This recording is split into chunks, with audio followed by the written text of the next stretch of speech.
Dari Geraha Sangkakala Surabaya 1062 The Voice of Love. Saya Pastor Bani Firdaus dari Gereja 1 Jam Saja GSJS Tunjungan Plaza Surabaya. Shalom kekasih Tuhan. Bagaimana kabarnya? Ya, waktu cepat sekali berjalan ya. Tidak terasa 1 minggu telah berlalu, 1 minggu telah berganti. Dan saya tetap berdoa bagi kekasih Tuhan agar kekasih Tuhan berada dalam kondisi baik-baik saja dalam segala hal.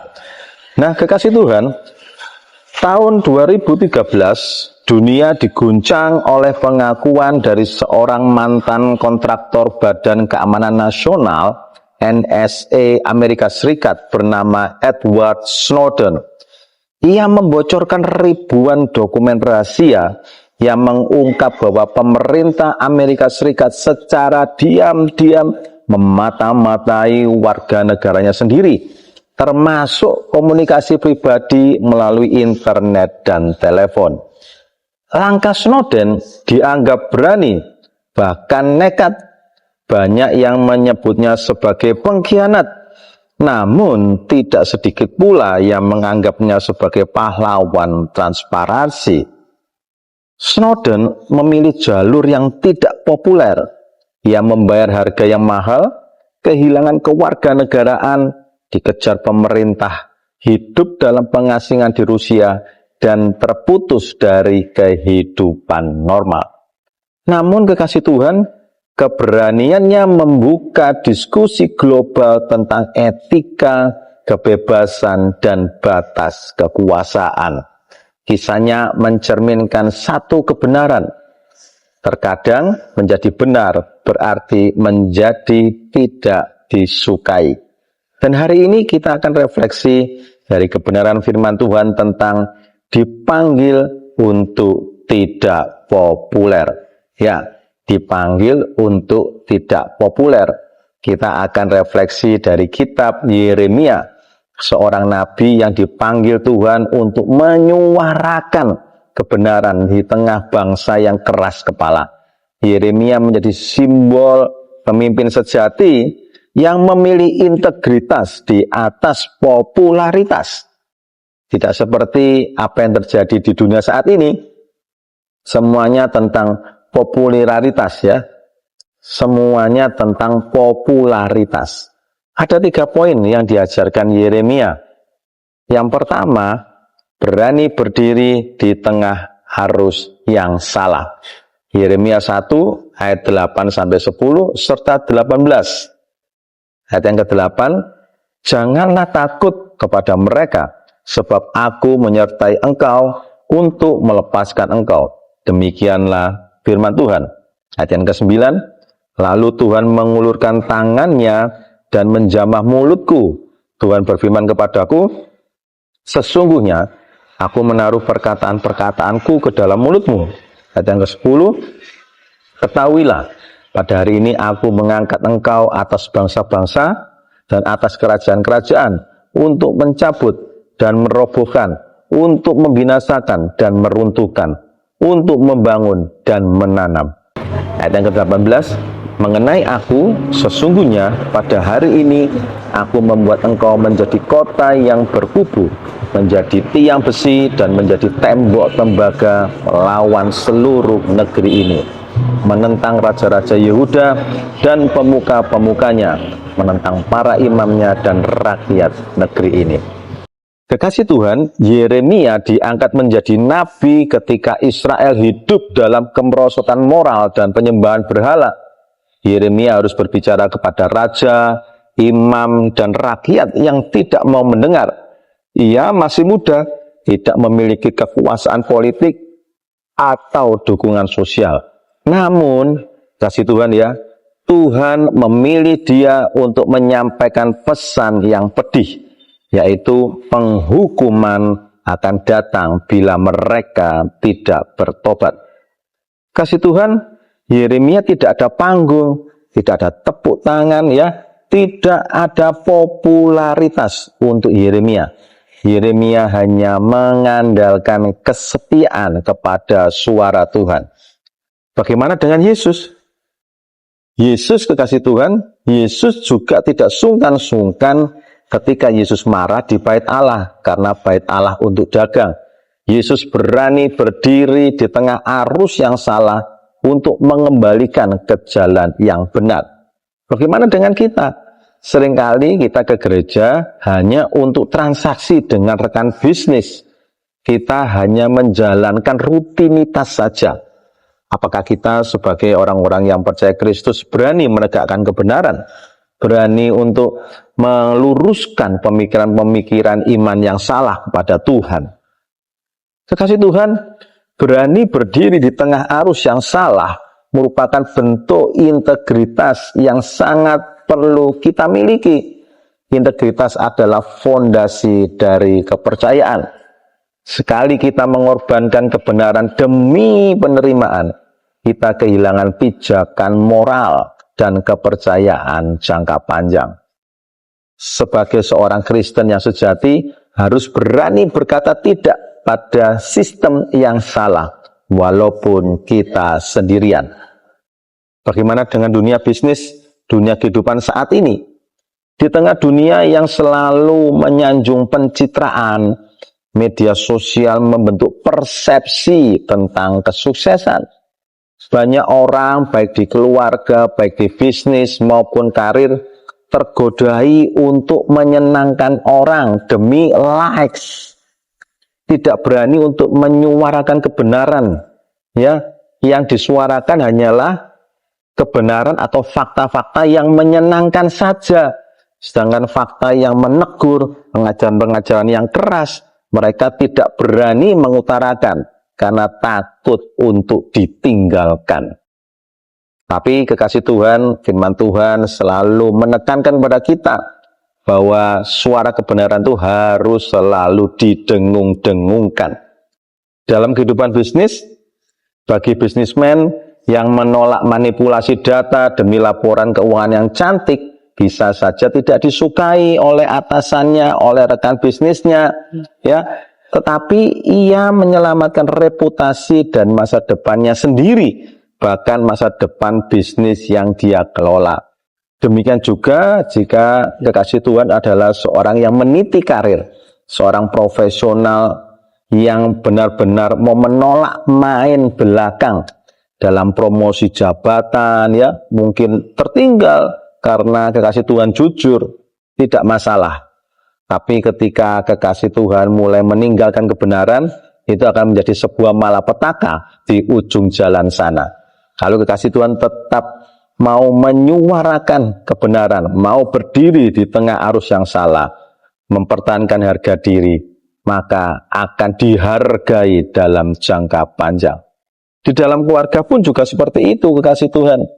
Seorang orang tua yang menegur anaknya karena nilai-nilai duniawi bisa saja dianggap ketinggalan zaman.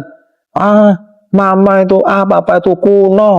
Ini sekarang sudah zamannya pacaran itu bebas, ya, seks bebas. Kita tidak perlu menikah, yang penting bisa hidup bersama. Atau mungkin mereka bisa menghalalkan dengan drugs. Nah, kita sebagai orang tua harus bisa menegur anak kita ketika arus mereka sudah salah atau sudah menunjukkan tanda-tanda arus yang salah. Kita harus berdiri untuk menegakkan kebenaran. Poin yang kedua, tetap taat walau terancam.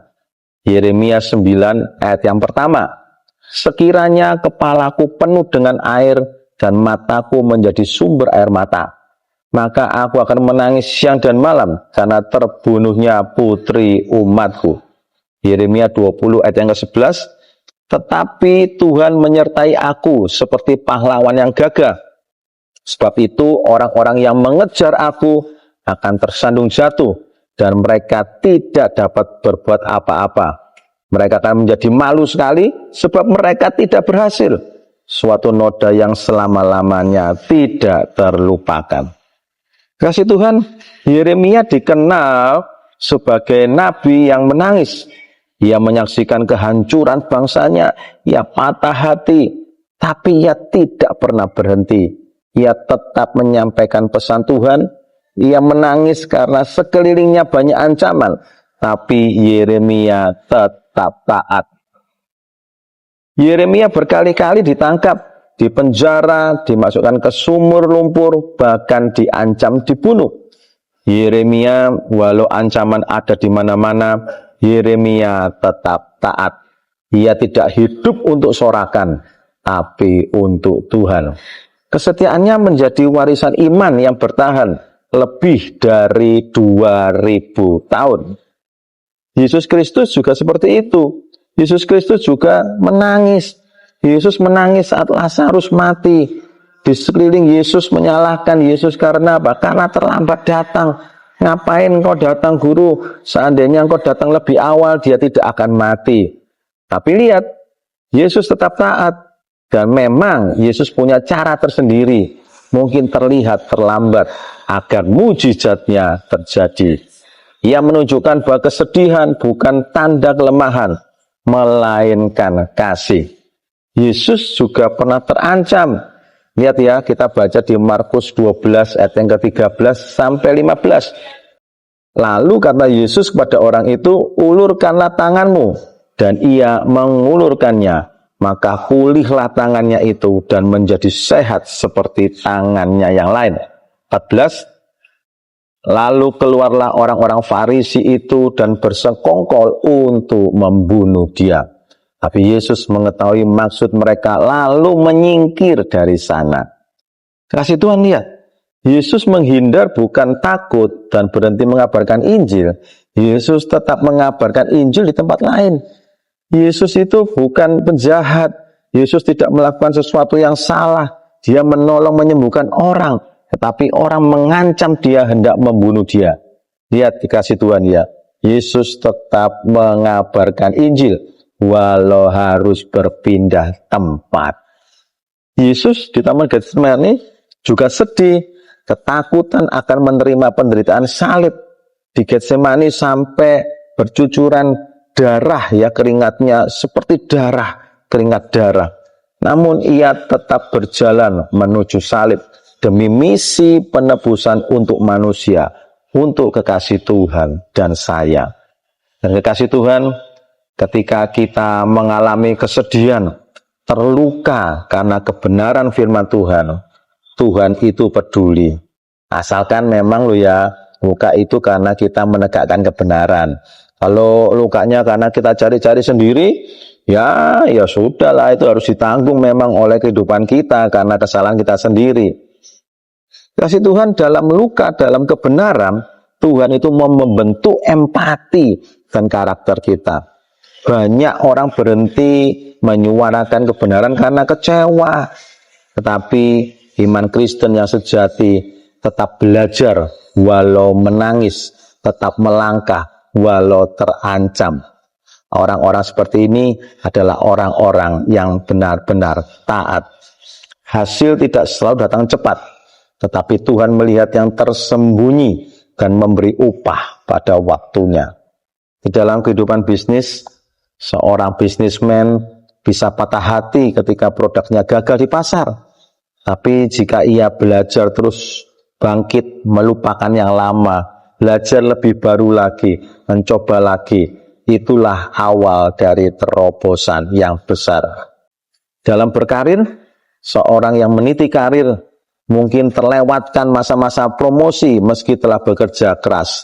Bisa saja kecewa.